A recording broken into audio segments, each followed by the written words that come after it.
함께 봉독할 말씀은 시편 97편입니다.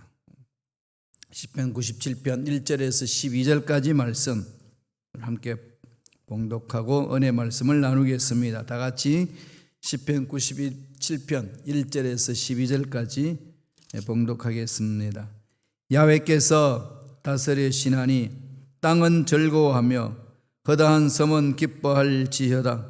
구름과 흑암이 그를 둘렀고 의와 공평이 그의 보호자의 기초로다.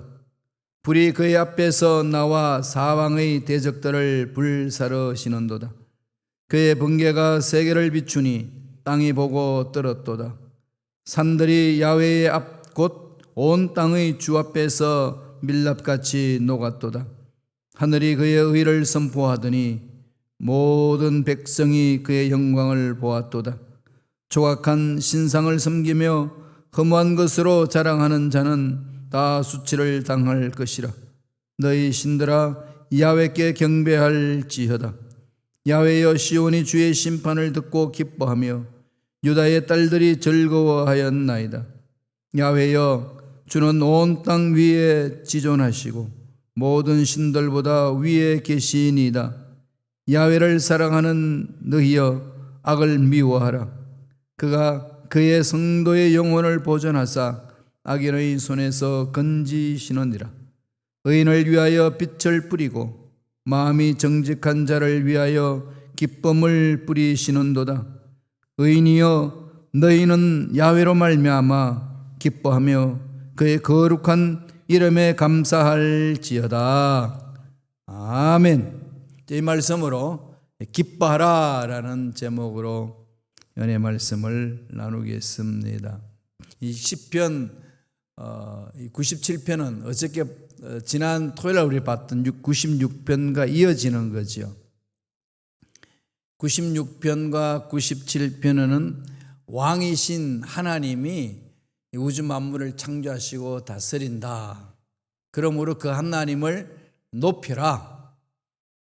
그렇게 강조를 하면서 오늘 97편에는 즐거워해라. 그리고 기뻐해라. 이것을 강조하고 있습니다. 근데 여러분, 즐거워하고 기뻐하라는 말 들으면은 즐거워하고 기뻐할 수 있나요? 오히려 더 짜증이 안 나나요?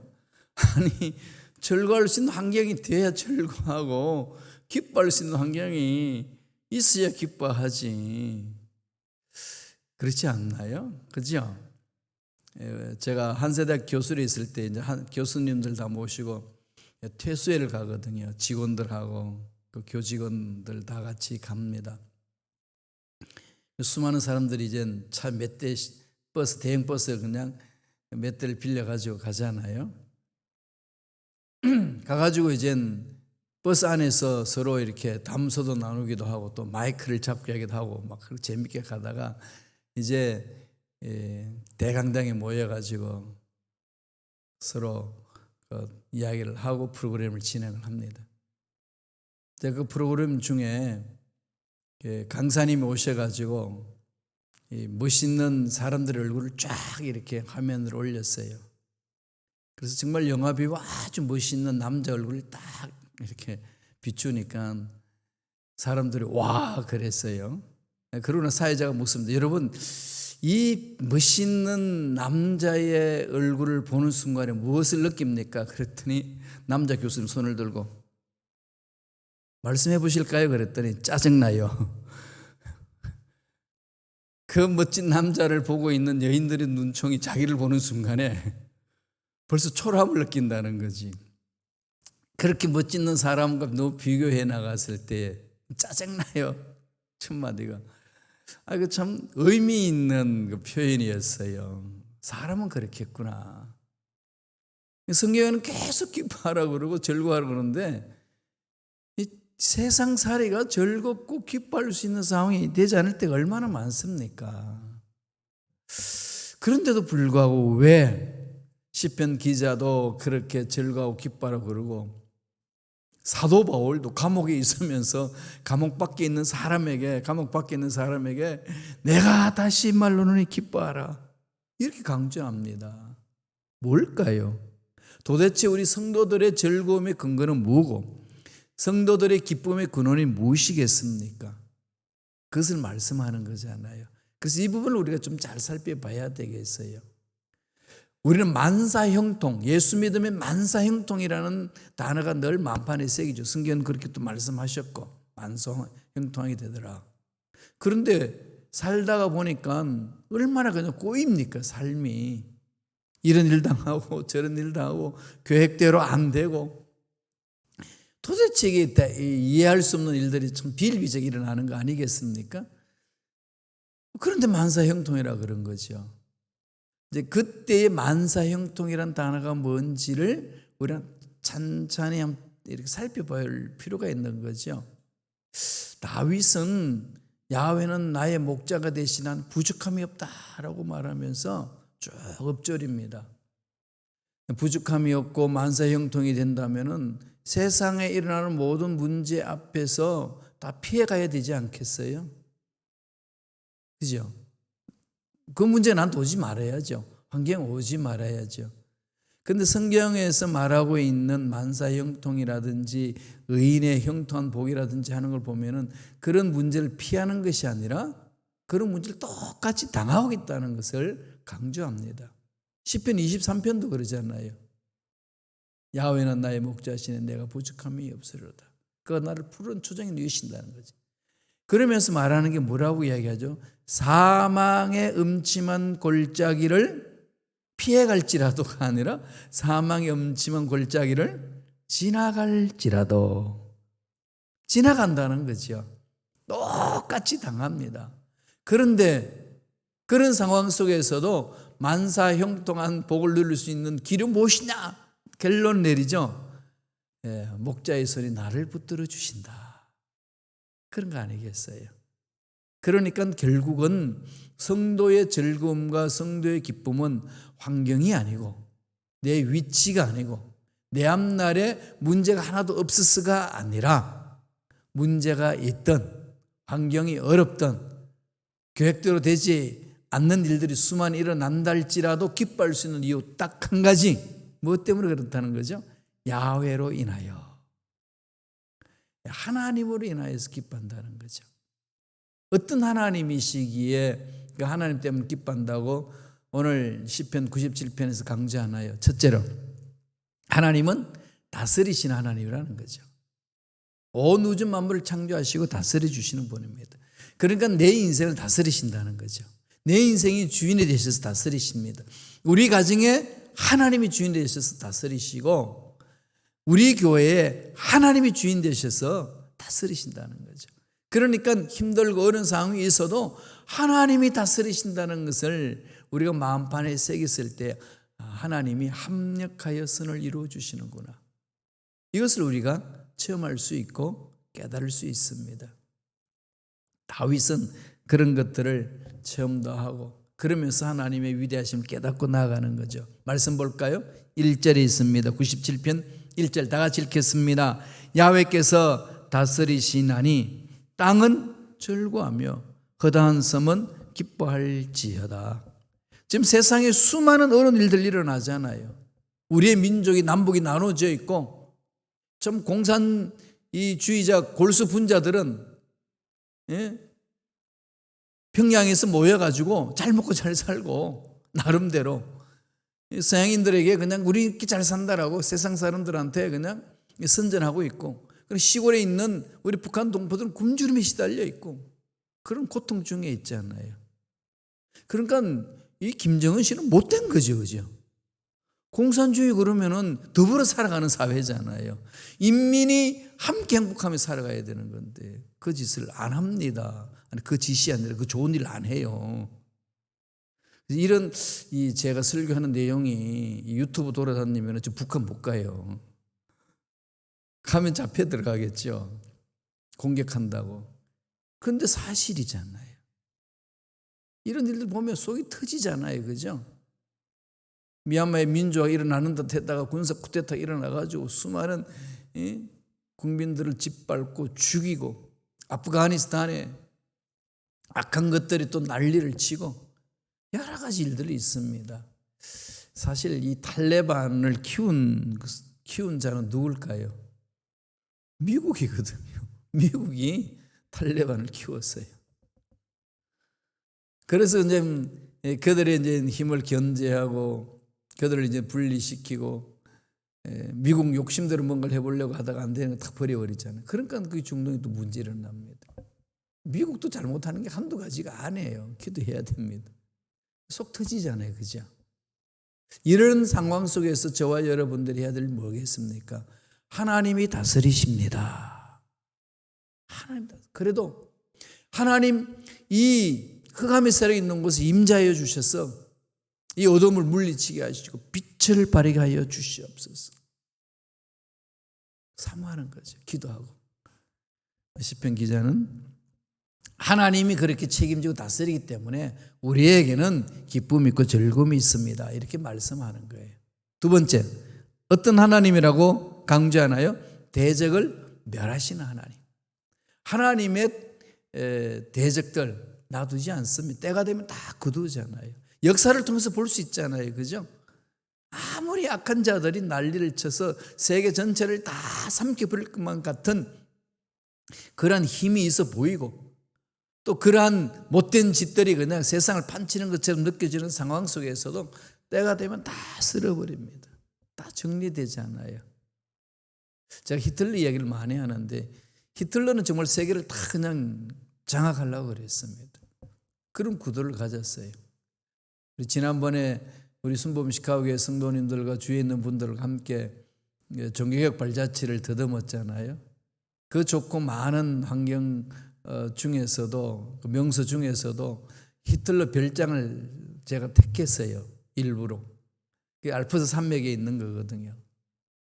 그 별장은 지금 오픈돼 가지고 온 사람들이 다 찾아오는 그런 관광 명소가 되었으면 좋은 자리 있거든요. 거기서 무엇을 했느냐? 거기 쉬면서 어떻게 하면 세계를 손에 쥘까? 이걸 생각했다는 겁니다. 그래서 그런 곳이 어떤 것일까 해서 우리 다 같이 역사적 교훈을 얻기 위해서 제가 그냥 그 발자취 영역에 한 지역을 선정을 했습니다. 거기서 편히 쉬면서 세계를 그냥 다 손에 잡고 삼키려고 했습니다. 결과는 어땠나요? 자기 무너지는 거죠. 악한 것들은 때가 되면 다 무너집니다. 왜 그럴까요? 공의로 심판하시는 하나님이 있기 때문에 그렇습니다.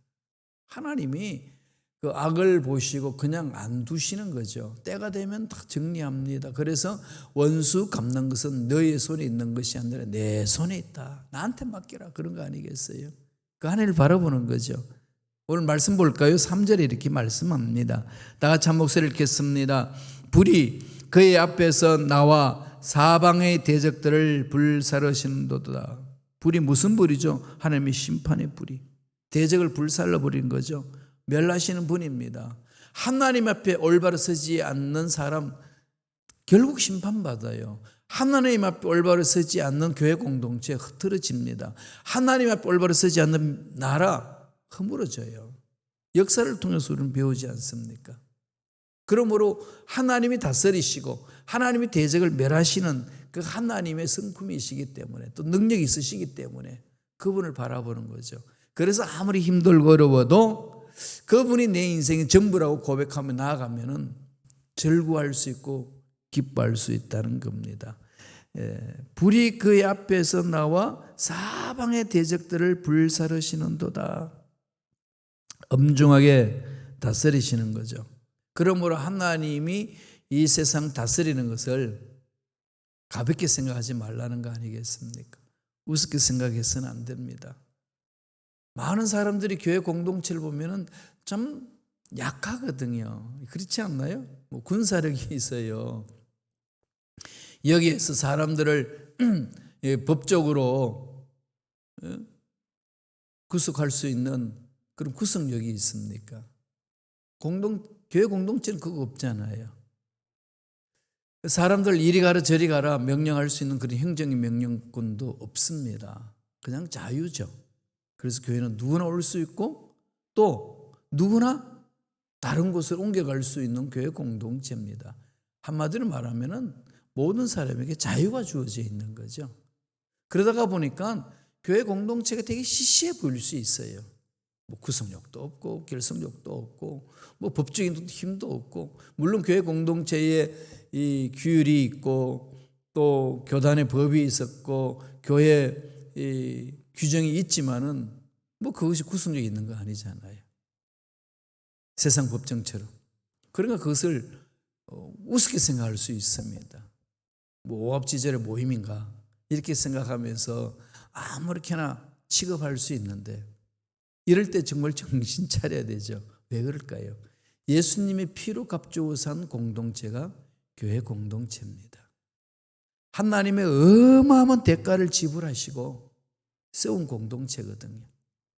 그러면은 하나님은 피로 값주고 산 교회 공동체 어떻게 보실까요? 눈동자처럼 지켜보시겠지요. 죄 정도를 잘못하면은 기다리잖아요, 하나님이. 그리고 정리합니다. 마찬가지예요. 교회 공동체를 핍박해서 올바로 살아난 사람이 어디 있습니까? 국가도 없습니다. 다 무너지는 거죠. 여기에는 신비의 힘이 있습니다. 신비의 은혜가 있습니다. 자유로운데 그 속에 하나님이 이끄시는 구속력은 어마어마한 힘이 있는 거죠. 이걸 체험하는 거 아니겠습니까? 그러니까 흑암의 세력들이 우리를 괴롭히고 넘어지게 한다 할지라도 하나님 때가 되면 정리하신다는 거예요. 하나님 말씀하시거든요. 그러므로 시편 기자는요, 우리가 전번에 95편에서 봤듯이 하나님의 위대하심을 바라보고 찬양하라는 거죠. 한번 읽어보실까요? 95편 6절 다 같이 읽겠습니다. 오라, 우리가 굽혀 경배하며 우리를 지으신 야훼 앞에 무릎을 꿇자. 야훼를 경배하고 그분 앞에 무릎을 꿇고 그분의 음성을 듣는 거죠. 그분의 음성을 듣습니다. 우리 순복음식가교회 공동체에 뭔가 다시금 새롭게 계획을 세우고 또 새로운 꿈을 가지고 다시 일어서기를 기도하며 준비하고 있습니다. 어떤 모습을 하나님 이끄실는지는 모르지만은 우리가 할 수 있는 길은 무릎을 꿇는 거죠.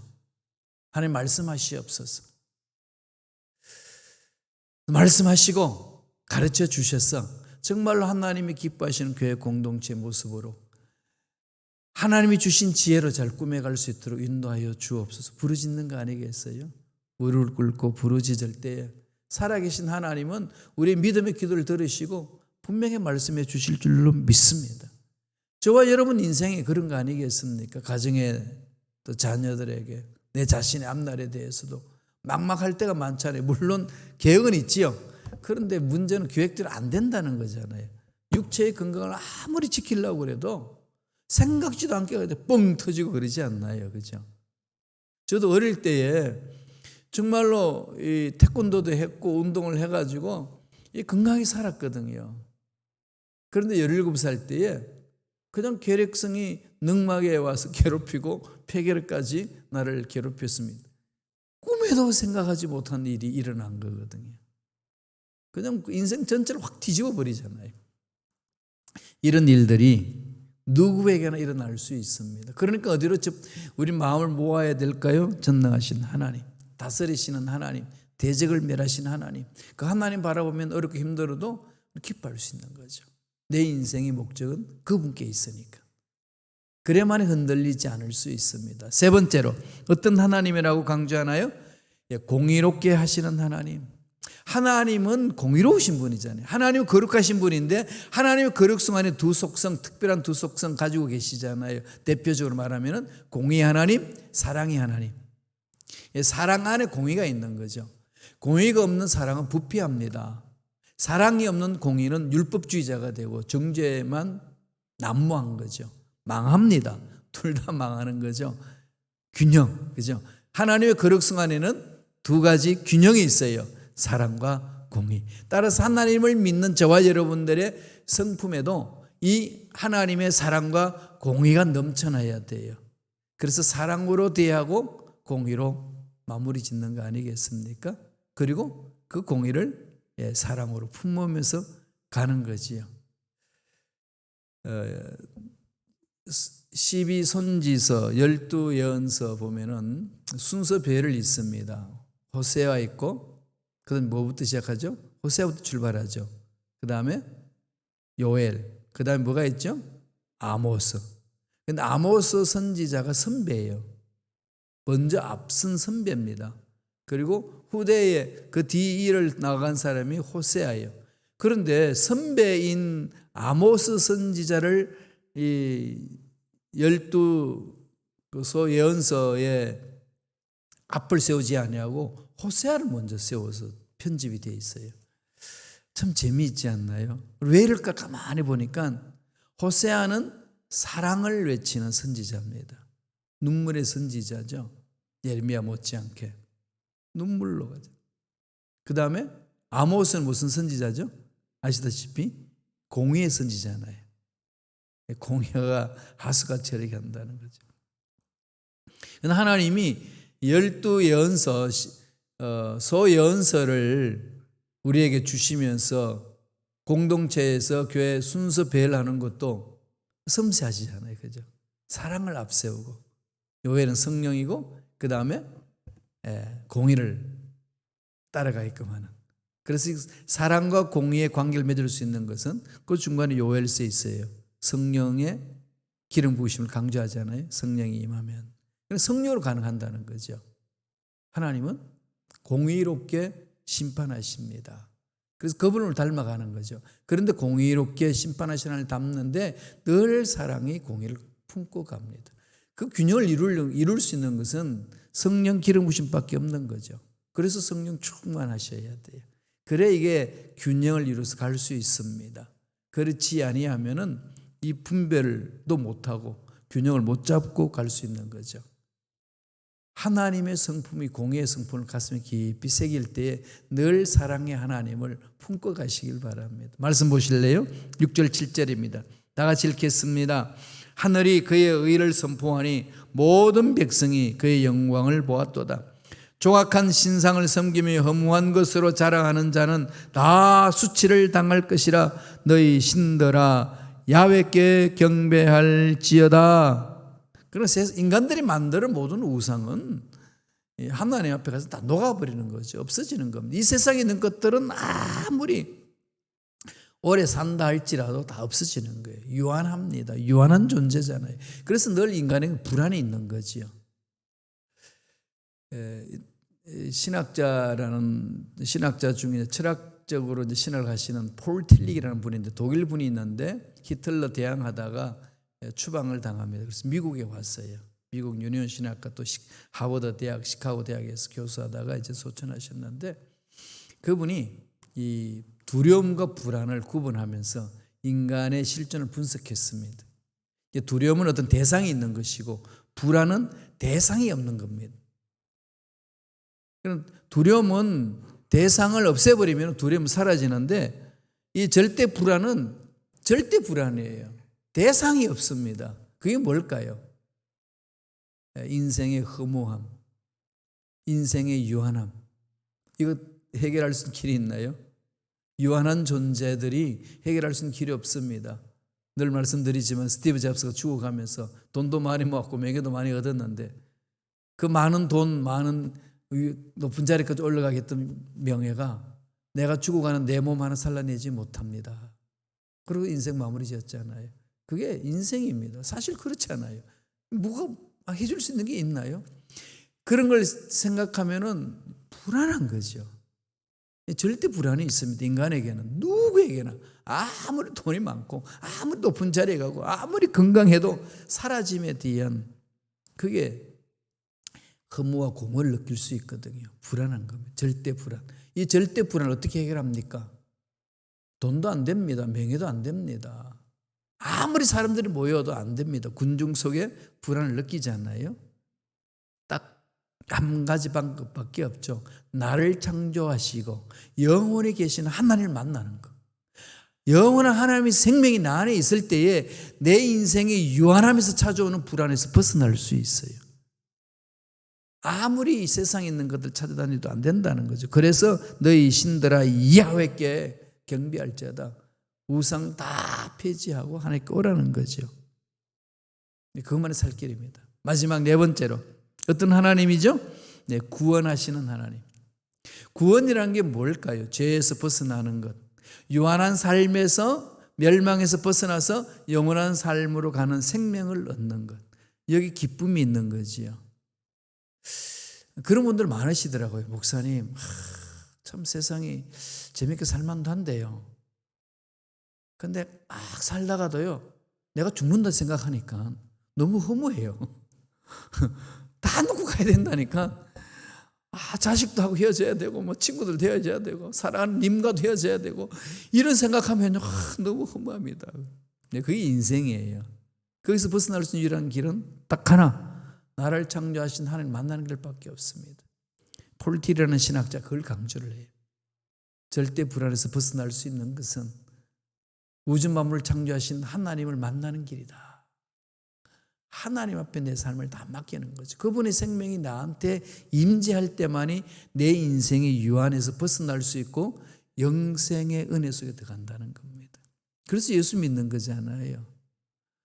세상 사람들이 무시하고 짓밟아도 그 생명이 나한테 너무 존귀하기 때문에 그게 전부니까 그것을 체험하면은 세상에 안 끌려다닌다는 겁니다. 구원하시는 하나님, 살려주신 하나님, 그 하나님 우리 아버지입니다. 시편 97편 8절 보시겠습니다. 다 같이 읽겠습니다. 야훼여, 시온이 주의 심판을 듣고 기뻐하며 유다의 딸들이 즐거워하였나이다. 심판이라는 것은 그 하나님 생명 있는 자에게는 기쁨이 있는 거죠. 악한 것들이 다 정리가 되니까. 그러나 하나님 생명 없는 자들은 두려움 속에 있습니다. 공부 열심히 한 학생은 시험 때만 되면은 어떻게 될까요? 자유를 맛볼 수 있죠. 해방이 되잖아요. 딱 시험 보면 자유다. 그래도 공부하지 않는 애는 막 몸이 아프죠, 그죠? 두렵고 배가 막 아픕니다. 이게 심리적으로 그러잖아요. 두려우니까. 준비가 잘 된 자들은 그날이 D-Day, 멋진 결과를 기대합니다. 하나님 만남을 늘 준비하고 있는 자, 하나님의 심판은 기쁨입니다. 기쁨으로 찾아오는 거죠. 하나님이 주시는 기쁨이 있잖아요. 10절 보실까요? 10절은 오늘 뭐라고 이야기하려나? 다 같이 읽겠습니다. 야훼를 사랑하는 너희여, 악을 미워하라. 그가 그의 성도의 영혼을 보존하사 악인의 손에서 건지셨느니라. 하나님은 우리를 건져주시는 분입니다. 힘들고 어려운 상황에 빠져 있으신가요? 두려워하지 맙시다. 사명이 엄청난 골짜기를 지나간다고 괴로워하고 계십니까? 두려워하지 맙시다. 전능하신 하나님이 건져주십니다. 그 하나님을 인하여서 기쁨을 누리고 행복한 인생 멋지게 갖고 가시길 간절히 축원합니다. 기도하겠습니다. 하나님 아버지 감사와 찬양을 드립니다. 오늘도 귀한 생명을 주시고 은혜 안에 살게 해주심을 감사합니다. 주신 말씀 만판에 새깁니다. 하나님이 내 인생의 전부를 고백하며 하나님 앞에 내 인생을 맡기고 갑니다. 영원한 생명이 우리 속에 임함으로 유한한 인생에서 주는 무의 의미와 공허와 불안에서 벗어나게 해주시는 줄로 믿습니다. 그 은혜가 우리 모두에게 넘쳐나게 역사하여 주시옵소서. 은혜에 감사하여 예물 드립니다. 드린 손길 기억해 주시고 소원 이루어 주시고 앞날에 좋은 일들만 일어나게 축복하여 주시옵소서. 감사하고 예수님 이름으로 축복하며 기도드리옵나이다. 아멘.